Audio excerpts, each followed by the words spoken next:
Hello everyone, and welcome to today's webinar with FlowForma Process Automation and AFJ Solutions. Keep up with digitisation demand, launch your process automation journey. So before we get started, I just want to take care of some short housekeeping tips. So today the webinar is being recorded. If you have any issues during the webinar, please send an email to info@flowforma.com for any assistance. Throughout this webinar, your lines will be muted. If you have any questions, please use the Q&A function on your taskbar. We will answer these at the end. We also will send a copy of the recording to everyone post-webinar. And if you could please fill in the short feedback form at the end of the webinar, we'd really appreciate it. Now, I just want to introduce our speakers for today. So today we're joined by Shay O'Connor. He's the head of solutions at FlowForma, and Shay has more than 25 years of experience in the technology sector. With over 19 years working in multi-sector consulting and business development projects, he's a highly skilled professional in the IT industry. Mark Jenner, CEO at AFJ, also joins us. Mark is the CEO of AFJ Solutions. With over 20 years of experience in senior management roles within the IT sector, Mark has a wealth of knowledge and experience in providing IT solutions to businesses of all sizes, from SMEs to large enterprises. Now you know who our speakers are. I'll pass it on to you, Shay. Thanks, Ursula. Just for those who are unaware of a platform that digitizes your manual processes or your inefficient processes using no code. We're in use across the globe. You can see some of our customer and our clients there. We have a lot of very successful customers who have shared their information with us about their success stories on this digitization journey. Some of these are available on our website through case studies, etc. So all of our information, as I say, is available online, and hopefully, I'm really hoping that you get a bit of an insight into what other organizations and have been coming across in their goal to digitize and some of our experiences. Thank you, Shay. Good afternoon, everyone. AFJ Solutions, for those who don't know, AFJ Solutions are a specialist service management and automation solutions provider. We have our core expertise in the areas of IT and enterprise service management, AI, automation, integration and mobility. We work with a select set of no-code and low-code solution providers, of which obviously FlowForma are one of those. And it's with these solutions that we enable our customers to drive their digital transformation. On the left-hand side of the slide, you can see a handful of our customers from different industries and different business sizes that benefit from the solutions that we provide. Thanks, Mark.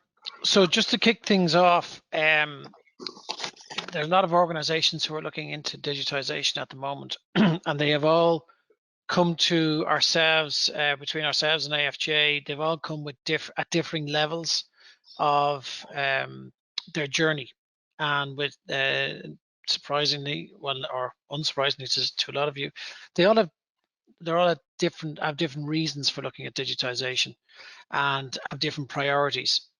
Mark, the guys in Forrester Research were good enough to share some of their feedback from talking to thousands of their customers and gave us some information. You're well aware of some of these headings and some of these results. Can you help me break down some of this information? Yeah, sure, Shay.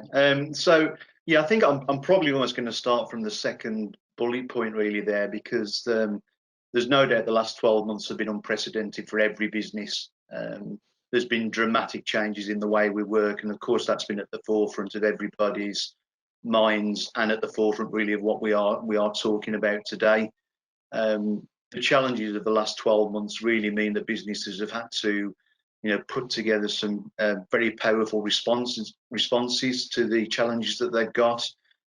All businesses really are looking at their operating models. They know they need to be more nimble. They definitely need to be more efficient. and automation and digitisation, obviously, a key part, a major part of being able to deliver that. So, the lockdown as he's put there of 2020 is absolutely at the forefront of the challenges that we see with our customers.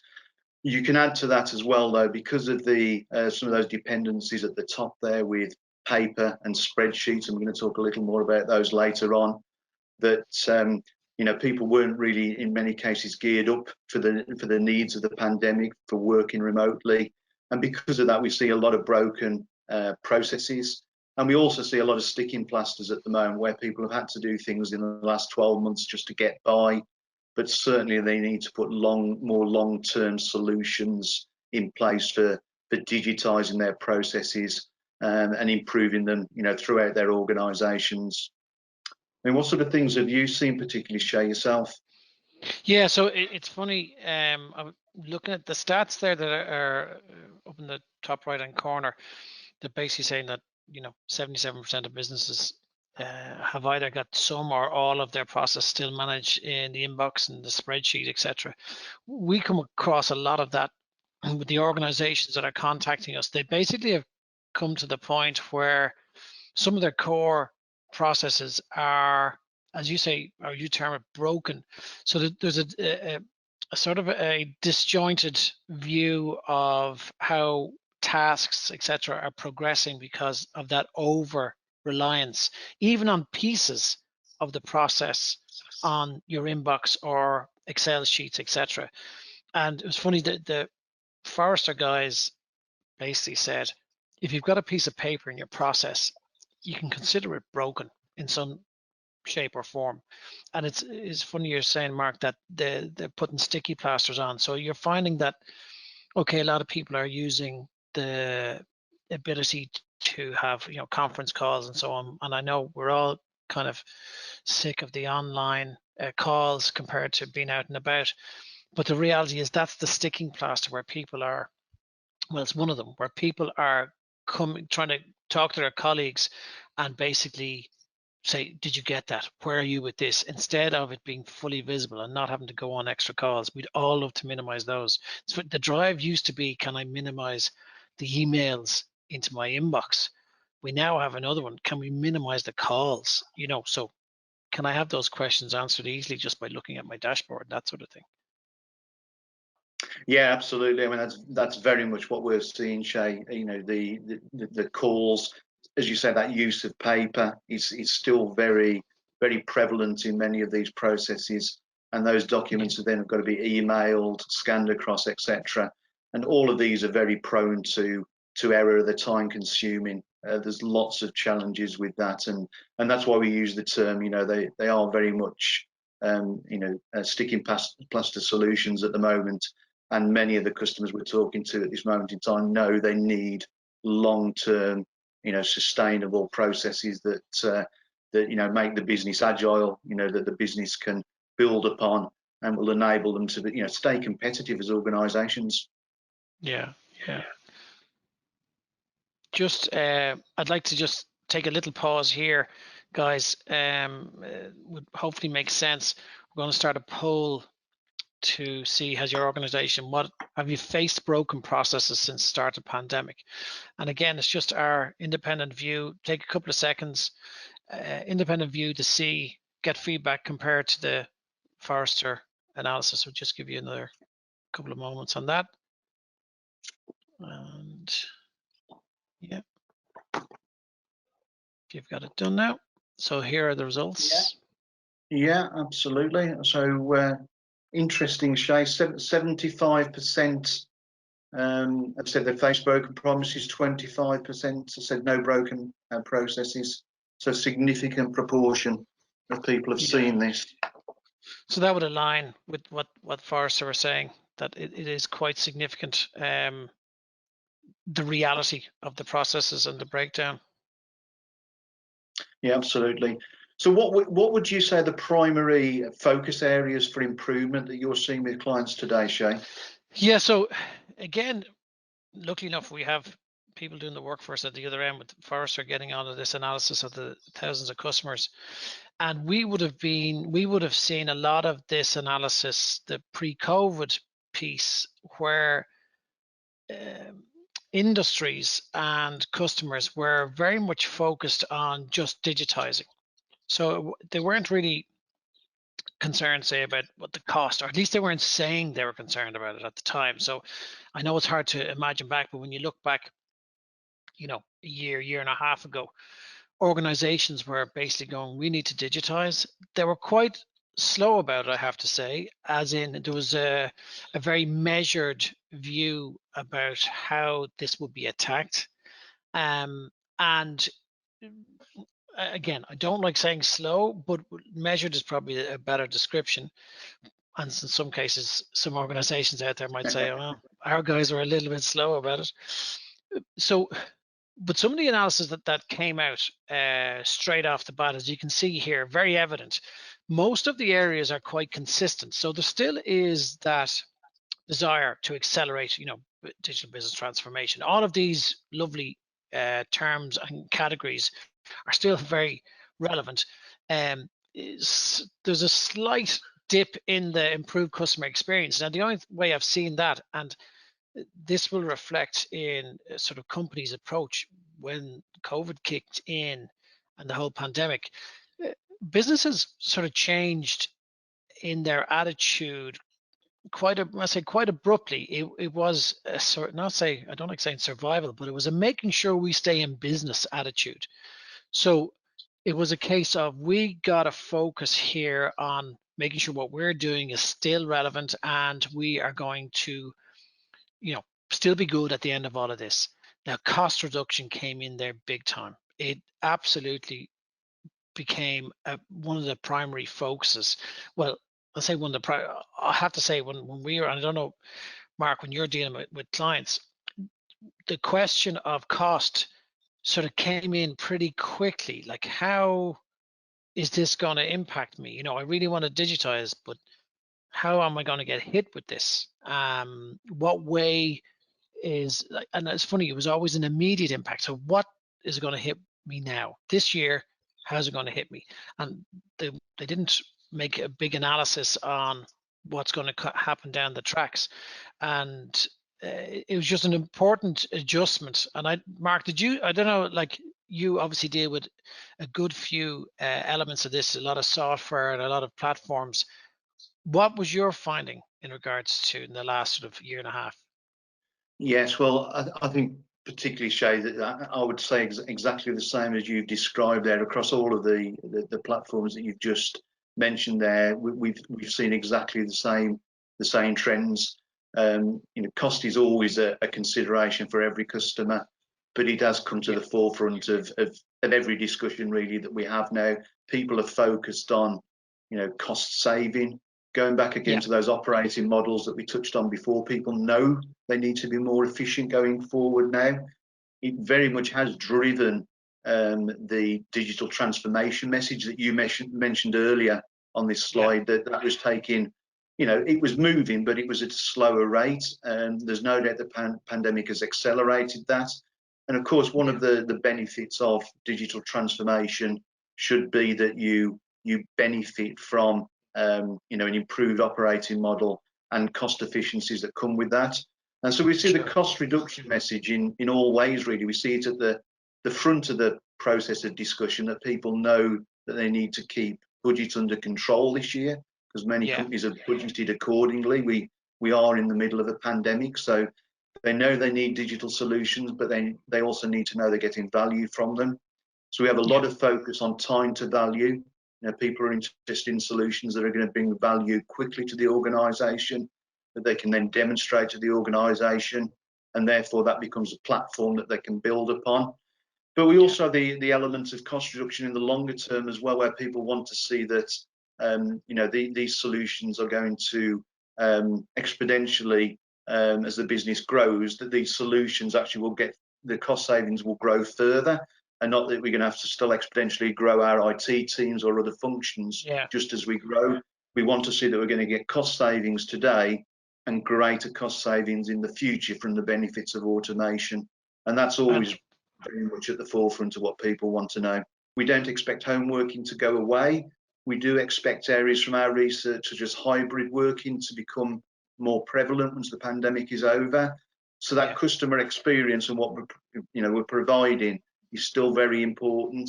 But there's no doubt there's been a change in how the discussion cost reduction comes into the discussions that we have with our clients and our prospects. One of the things that does come up a lot from the cost reduction, and that the evolution of the digital process, digitization within an organization, the whole transformation area, is the fact that a lot of organizations are either considering or have committed to their people becoming what they would like to call a citizen developer, so that a lot of the responsibility goes in-house. Now, this is I like this this slide, and I'm gonna put you on the hot seat here just to explain this. Yes, let's hope I get this right then, as you put me in the hot seat for this one, Shay. So yes, it is an interesting slide. It always makes me smile when I see slides of this type regarding evolution. But in its simplistic terms, we're starting from the principle we've already spoken about, that for a long time now, people's processes have been on paper. We've been very reliant on paper historically. We've had to complete pieces of paper for processes. Those pieces of paper have to be sent off internally, externally, wherever they go. And, for a long time we were reliant on them. And as we've still said, it's surprising how reliant we still are on them today. It hasn't completely disappeared with evolution. Different businesses are in different positions. But of course, paper is, it's manual, it's time consuming, it's prone to error. There are better ways of approaching processes today.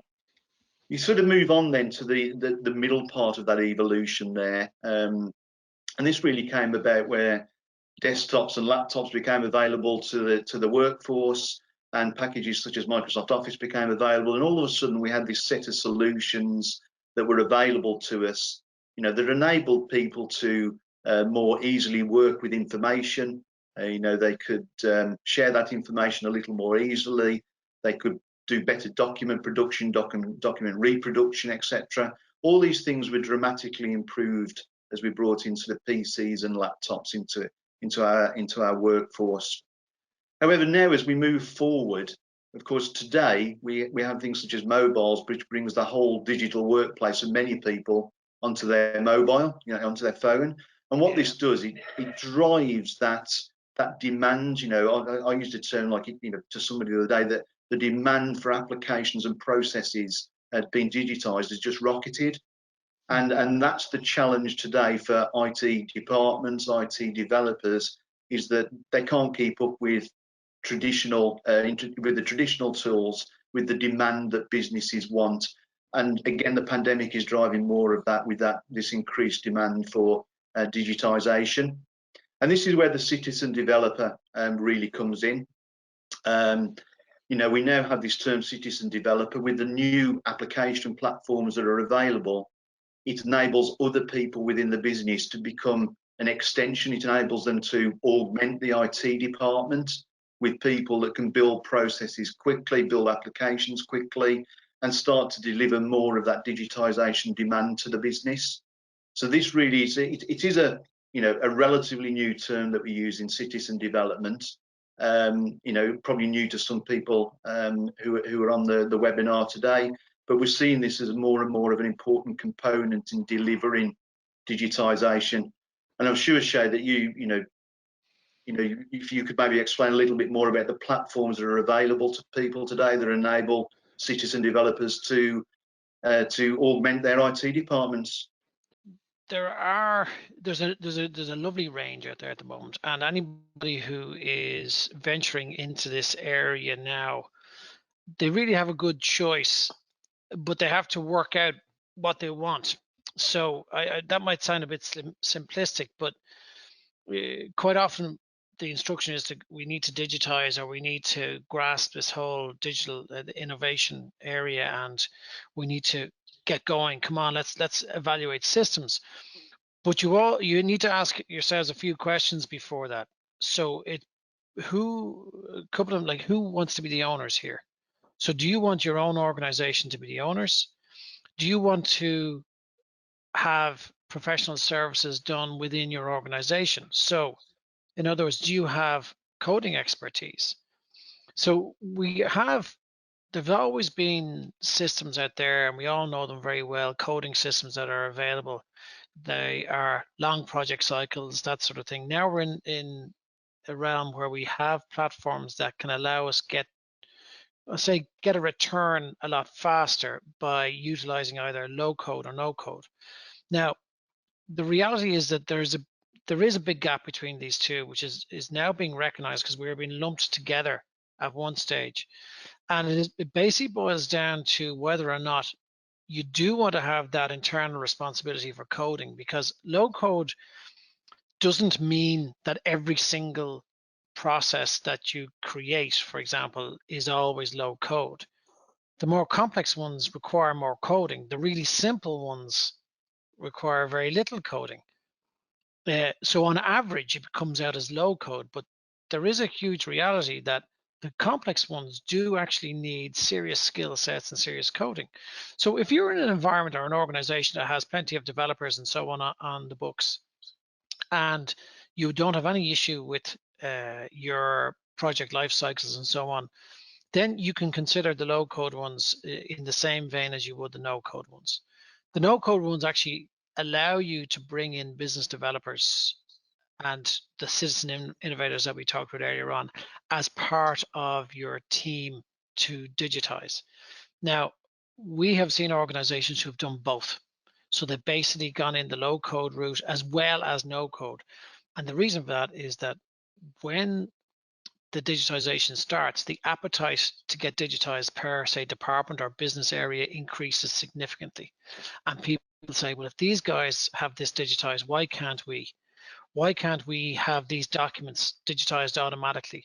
There's plenty of processes out there that we need to get digitized. Why can't we do it? So that's why the no code kicks in really heavily then, where you get, okay, departments then get on board and they would have, now you still have to have it managed and so on, but where they would get trained up in a couple of days and start putting in new processes and start wiping up, mopping up all of the current manual process. Like we have all come across the sort of sign-off issues at the moment where we need to get authorization to do certain things. That could be something as simple as leave or expenses or requisitions of any different type, or just even sign off to do a piece of work. If you have that digitized, it's really simple, straightforward, all audited, that sort of thing. So once you start going down this route, it's very important, as I say, to know who's going to manage it and who's going to manage what. And there are tons of examples of processes that are automated. We have, I mean, Mark, I'm certainly not going to ask you to go through all of these, but this is just an area, some of the areas where we have seen clients request FlowForma, for example, to digitize their process. And these were the originally manual or badly created processes that are now digitized. I mean, there's a whole array there. There is a whole array, as you put it, Shay, there, and many of those that are listed on the screen at the moment are things that we see time and time again. These are regular processes in many businesses that come up that people are looking to digitize that haven't been digitized today. I mean, even if you just start directly from the left-hand side there, I think HR actually is a really good example. You know, firstly, from a department perspective, HR has very much been historically, you know, it's a supporting role for the organisation. You know, it's a back office function. It's there to support the employees when, you know, when they need help. Again, you know, we'll use the pandemic on, you know, I've gone back to this a couple of times, but the pandemic has really brought HR to the front of the queue where digitisation has been required. You know, remote working has brought some real challenges for HR departments along with everybody else. And what we've seen is that HR has become very much a key adopter in many of our clients today. They've come really to the forefront of this. And just looking at the processes themselves there, an excellent example that we see all the time is the joiner levers, as we've got it there, or sometimes people call it joiner movers levers, because movers does come into that process as well. Historically, we've had many clients that we've spoken to who consider that to be a broken process. People start within the business, but the things aren't there for them. The laptop's not ready, the access isn't ready, a whole world of things that they've got problems with on day one. Then when somebody's working remotely, that problem's even worse. How do you get productivity out to someone who you haven't set up and is remote working? So the emphasis on getting these processes such as joiner movers, levers, joiner levers in place is very significant. And the benefits are massive, in terms that you can get people productive on day one. You can ensure the equipment is all there for them. You can automate your security checks. All of your AD and Office 365 setup can be done ahead of time and ready. And then you walk in with a new employee who can be productive on day one. We actually have a case study at the moment where we have a housing association who basically came to us to say we never managed to get new joiners up and running on day one. In fact, by day 2, 3, and 4, we're still struggling.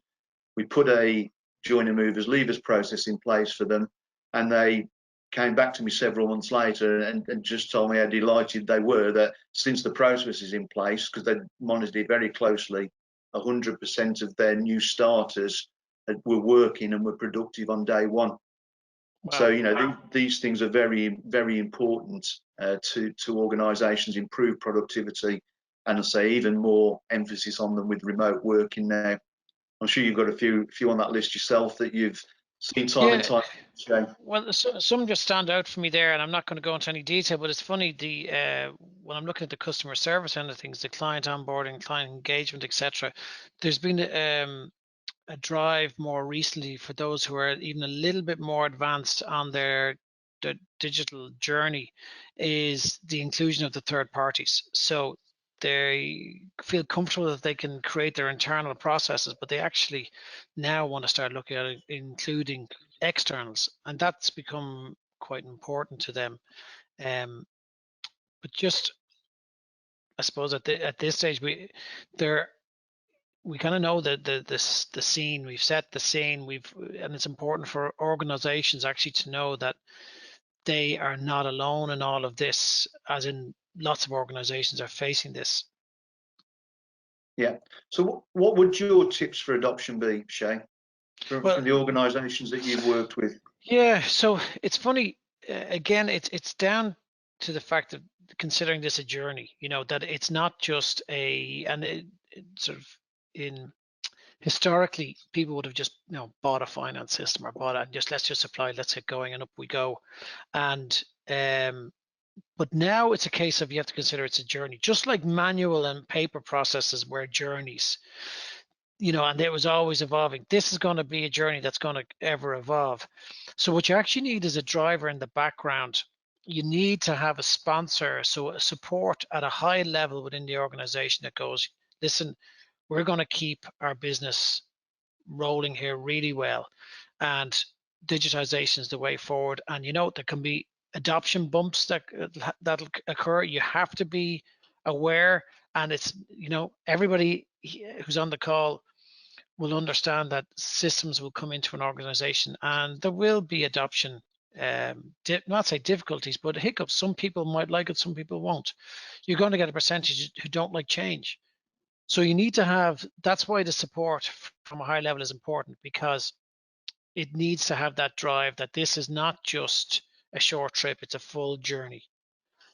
Once you do that, you start building your processes and putting them in, but also improving them as the days go past. So you keep an eye on the processes, and you make sure that you identify either bottlenecks or delays based upon your expectations, and then you react to them.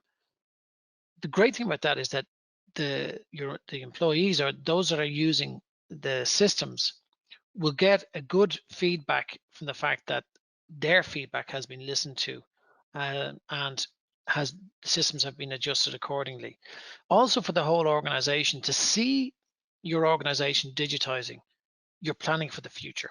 So you're planning for right now and for the future, which is also a boost to people in the organization. So you get over that initial adoption hump, which with, for example, no code environments, you're talking about the ability to not only adopt, say, the first process, but then the second and third and so on. And when you get business people creating their own, then you have more support at departmental level. You get a bit of a surge going.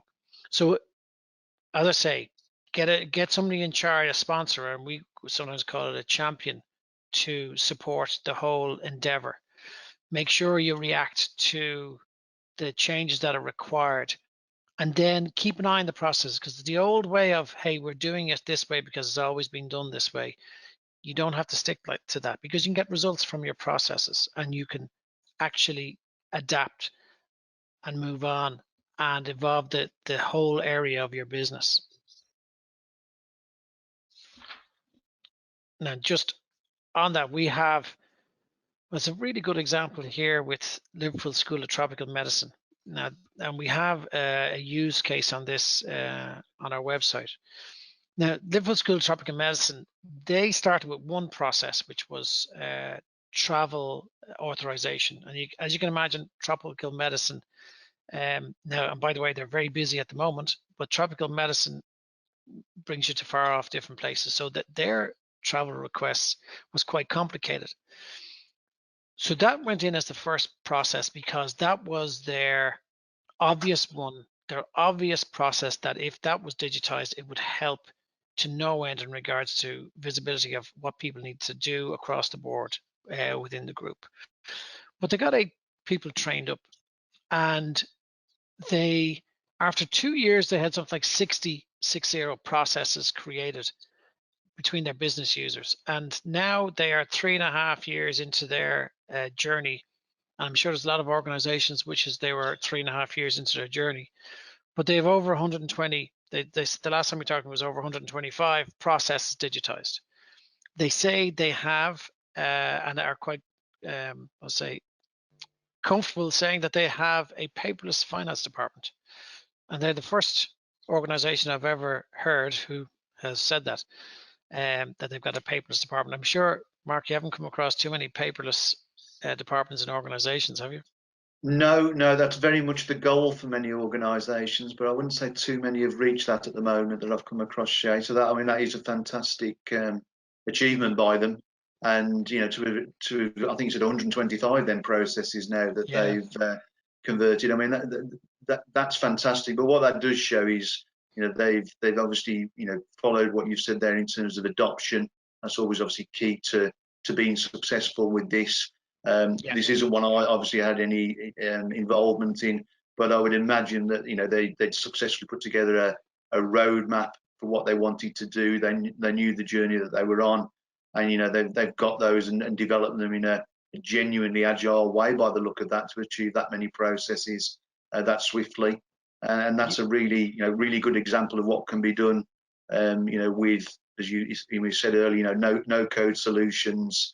The will to want to adopt, and I mean the message about being paperless is a fantastic message, and I know with sustainability that's going to be a message that people want to hear more and more. I mean, we didn't touch upon that too much earlier, but it did appear on the survey.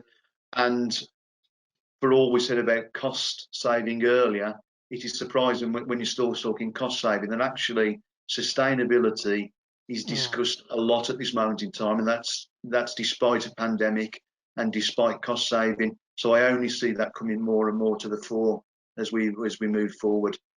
Yeah, that's a really good point, Mark, because you're dead right. It's something that it didn't come up today, because, and it's funny, it has come up pre-pandemic a lot, where organizations would have had a sustainability and an energy saving initiative about their digitization, and the focus kind of changed again with the survival thing, but it never went away.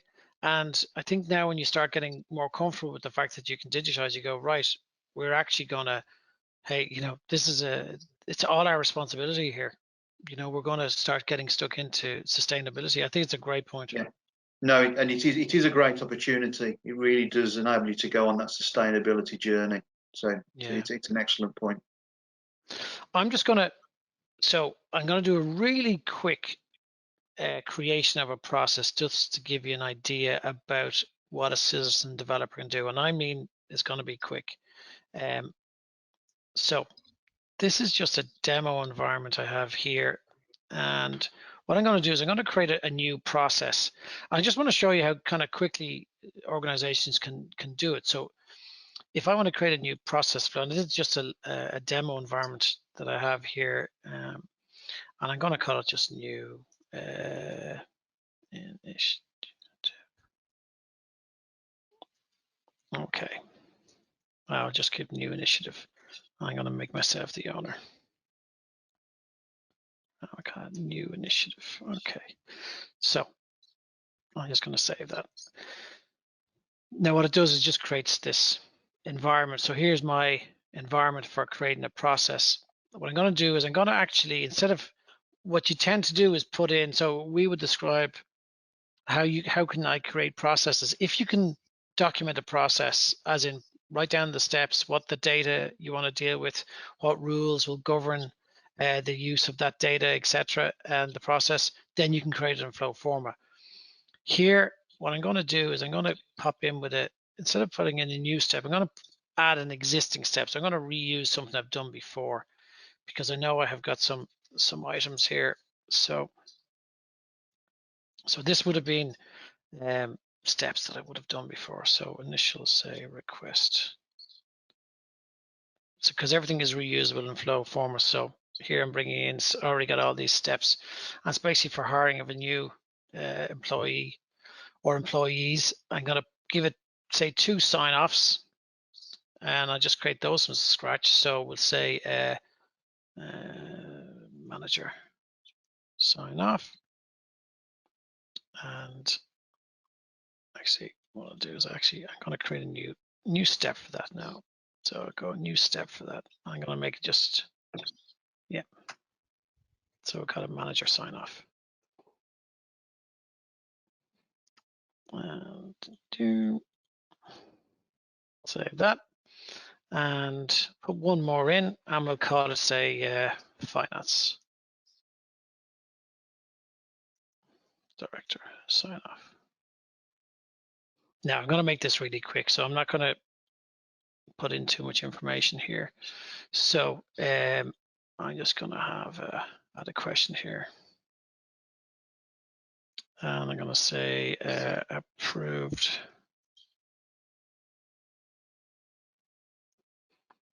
And I'm going to make that a yes, no. I'll save that, and I'll just put in another one for the finance director. I'll put in approved yes, no. Yeah, great. I can reuse that. Make that a yes, no. I'll save that. And actually what I'll do is also, I'm going to get the manager to sign that off. So please sign. I'm going to make that a wet signature.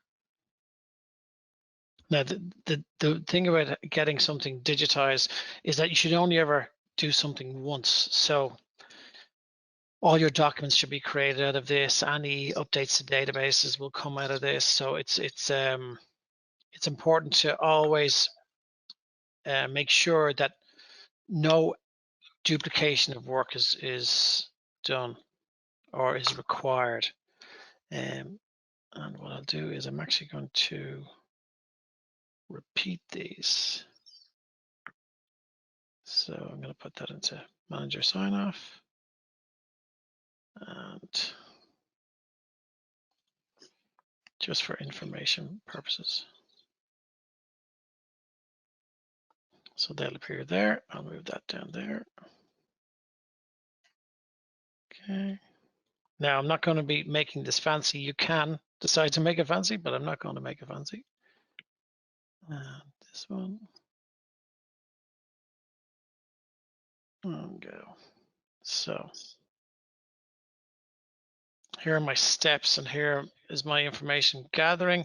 I'm going to make this finance director. I'm going to make that invisible for the moment. Now, as I'm going through the process, I do have the facility to sort of take a peek at my step. So here, you can see what that step's going to look like. So just by default, I can automatically see that this is the way it's going to come at the moment. Okay, great. So I've actually made those invisible, which I don't want.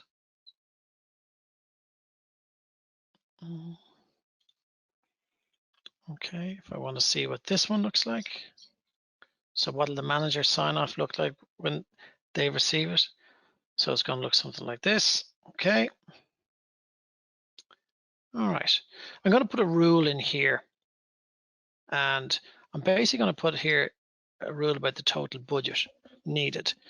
What I'm going to say is it's going to be a hide show step rule. So if it's over, say 50K, so hide show, we'll call it for the finance director.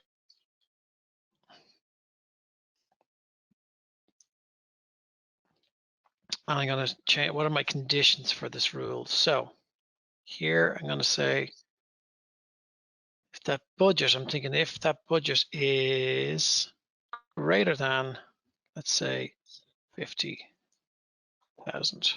Now, I could add other rules and groups and so on if it was a complicated scenario, but I just keep it simple. So what do I want to do? I want to show that step. Now this is where the screens can become really, really dynamic, and you can get into a really good position where, based upon people's selections and so on, the screens will change, and they'll change automatically. I'm just going to save that, and yeah, see how that. Okay, and I'm going to close it. Now I'm going to just create a new form. I haven't added it to my landing screen just yet. I don't think it's ready for that. And let me see. I have to remember my new initiative. Kick off my new initiative. So it's automatically rendered the screens, putting in an expected start date, say of the 15th of April. So this is the program. Hiring manager, great, total budget. So if I just say if it's 40K, nothing happens. But let's just say if it's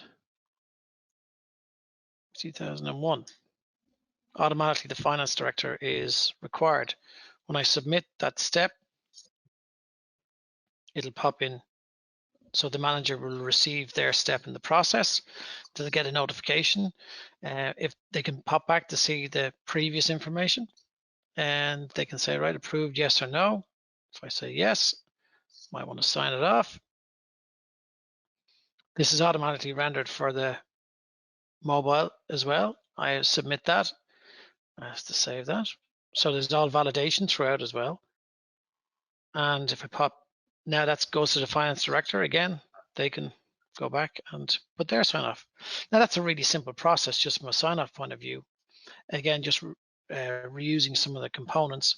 I can easily pop in and edit that process.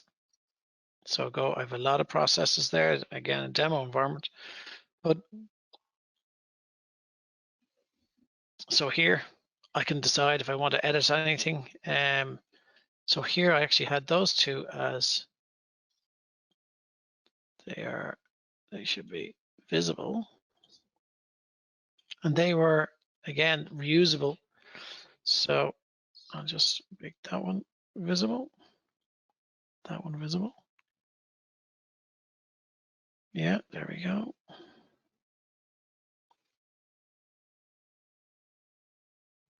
Save that. And then I'll take a peek again to see what that's going to look like. So the new looking form, okay. It's going to be rendered like this. Great. Can select the roles. I can put in hiring program, hiring manager, and you can evolve the process really, really easily. I'd say that's just very impressive, Shane, in terms of how quickly you can put those processes together and amend them. Yeah, it was one of the things that one of our testimonials, and one of the managers who was putting together a process said that he basically said, I created a process at lunchtime one time, and it was a sign off one. And that's the whole, you know, the immediacy of changing something that was manual into a digital, that you then get a mindset for the whole digitization, you know. And this is just some of the recommendations. I mean, Mark, you probably want to, I mean, you have experience of all different platforms, lots of different areas, lots of different offerings. So for success in 2021, what's your view? Yes, well, I think there's some key things that we've been through there, Shay. I think the willingness for adoption is very important. Getting that buy-in, getting the sponsors, the stakeholders in place internally. You need, as you've just demonstrated there, you need the right type of solutions to be able to develop and deliver rapidly. You know, you need no-code solutions. There's still a place in technology and IT for the heavy development platforms, for the applications that they need to deliver. But really going back to those points of how we augment the IT department, how we benefit from citizen developers, it needs this mentality of rapid process adoption. It needs the no-code platforms, and that needs to become the normal if businesses are absolutely to be at the forefront of digitization and the process adoption. So those to would go be the back things to I your would be. sustainability point earlier, Mark, it all then, with those initiatives, it all then, you have touching points after that, that the benefits, apart from efficiency and so on, you're actually having a direct benefit on sustainability. Absolutely. I expect sustainability to become a bigger and bigger topic, as we mentioned earlier. You know, there's a push to be green. We do want to reduce the amount of paper that we use. These are going to be key things moving forward for organisations. And as you've just demonstrated there with the process you just put together, you know, we can put these processes together. We can get signatures. You know, they can be done from whatever device, as you described. It rendered itself to whichever device you wanted to use, so people can use their mobile device, they can use their laptop, they can use their desktop. All these things are going to help in terms of sustainability and using no-code platforms, as you've just demonstrated there, Shane. Yeah, and it's one thing that it only came up the other day when I was dealing with a client was the change in the fact that nowadays you can get software as a service. So you don't have to commit the big wad of money to pay for a system that you're not sure about the impact it's going to have. You can go at it from an annual scenario and say, right, let's prove the point now. It gives you an exit, you know, it gives you a chance to exit if you like. It's a smaller operating cost, isn't it, Shay, than a large capital cost.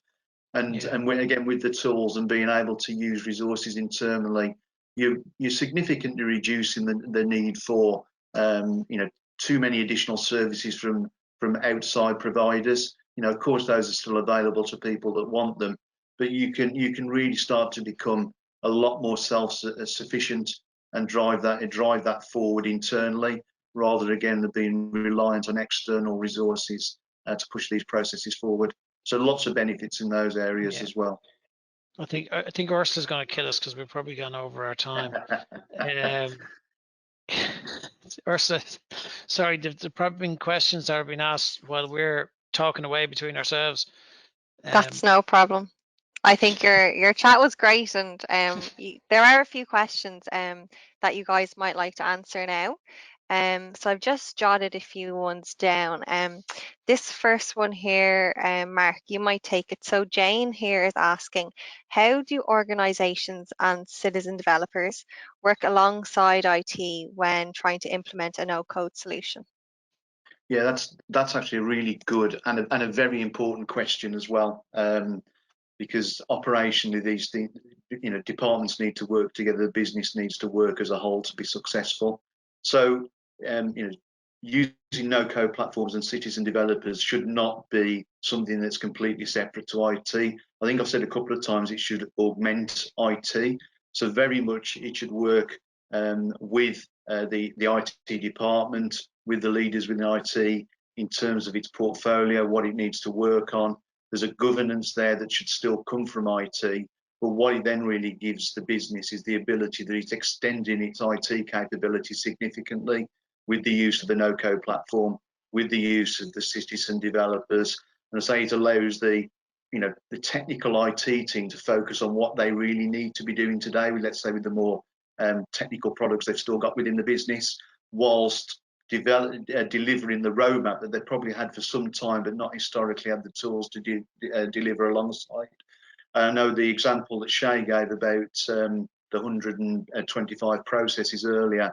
I know we have a couple of customers traditionally who've come from that background where those processes had been on the roadmap for 2 years because they hadn't got tools and the ability to deliver them from IT. They just hadn't got any more resources. Bring in a no-code solution, but under the governance of IT with citizen developers, and you've extended your capability within the business, massively in terms of what you can deliver to the organisation. Brilliant.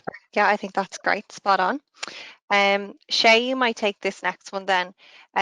So we have a question here. I'd like my customers and suppliers to input data into my processes, but is this possible?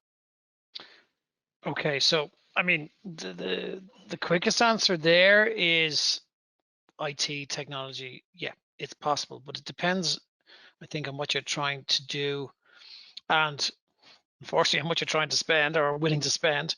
You can have varying options there. Now, with our environment, it's basically part and parcel of FlowForma. It's a simple add-on. You can decide a step in the process that you want to have visible to a third party. So, and you can include that third party securely or anonymously. We call it engage. In order to do this in other platforms, it's not so easy. You're gonna have to build things and so on, but in FlowForma you don't. You basically, like when I showed you around the steps that were created, I could have decided that the first step, for example, was to be customer facing, and it actually generates a URL that you can then send, and it can be sent automatically as part of the process to your supplier, a subcontractor, just somebody who you want to have engaged in the process, but securely done. So I mentioned this earlier on in one of the slides from Forrester. They were saying about the customer experience. Now it had kind of dropped off a few percentages, but it was still one of the high priorities, because even though a lot of organizations, and we all are in that mode of trying to keep business going the way it's meant to be going, etc., the customer focus is coming in stronger and stronger again, where, okay, if you've solidified or you feel you've solidified what you're doing internally, why not include the customer? It gives the customer also a nice warm feeling as well when they realize that the company that they're dealing with is evolving like this, that they're actually taking all of this very seriously and so on, that they have actual platforms and environments created to engage the customer digitally so they don't have to be there physically. That, as well as giving your employees a really a boost in regards to your view on the future, including third parties like your suppliers or your customers in your processes digitally, that has nothing but a positive effect on that. Apart from the fact that all your data is going to be clean now, and you're going to know where all those processes sit, and that's been sitting with Joe Blogs or Jane Doe for a day or two, and you can send out automatic reminders say, can you please fill in this information. They can attach documents, etc. All the information you're trying to gather, and that's fully in operation from our point of view with a lot of our customers, where they're including their suppliers and subcontractors. And it's an out of the box scenario. It's basically, yeah, you decide to have it, you have it. But sorry, that's a real long one. It's kind of one of those things that when you come across this so often, you have a lot of information to impart on it, but because people don't think it's that easy to do, it's very straightforward to do with FlowForma, for example. Great, thanks, Shay. And if anyone does want to see a demonstration of that, you'd be able to provide it, Shay, would you, after this? It's really straightforward, yeah. Right. It's straightforward to show, yeah. Brilliant. Okay. Well, if you want to move on to the next slide, Shay, I think we'll finish up with the questions there. Sorry if we didn't get to answer your question today, but I will get Shay or Mark to send you an email with their response post-webinar. But just off the back of the webinar, I just want to thank Mark and Shay for their time today and everyone for attending. You can download some resources on the right-hand side of your panel. We've got the Forrester prediction report there. So that's the one that the guys have been referring to throughout this webinar. And I'd also recommend, if you want to talk more to Shay or Mark, you can book a call with our process automation experts or book a trial on our website. So if you just go to flowforma.com/trial, you can fill in the short form there. And just a reminder as well that you can fill in the short survey at the end. It will just really help us plan ahead for all our various events and what other information you guys would like to see from us. So Shay and Mark, I think we'll leave it there for today. Thanks very much for your time, and Thank you. hopefully we'll see you soon.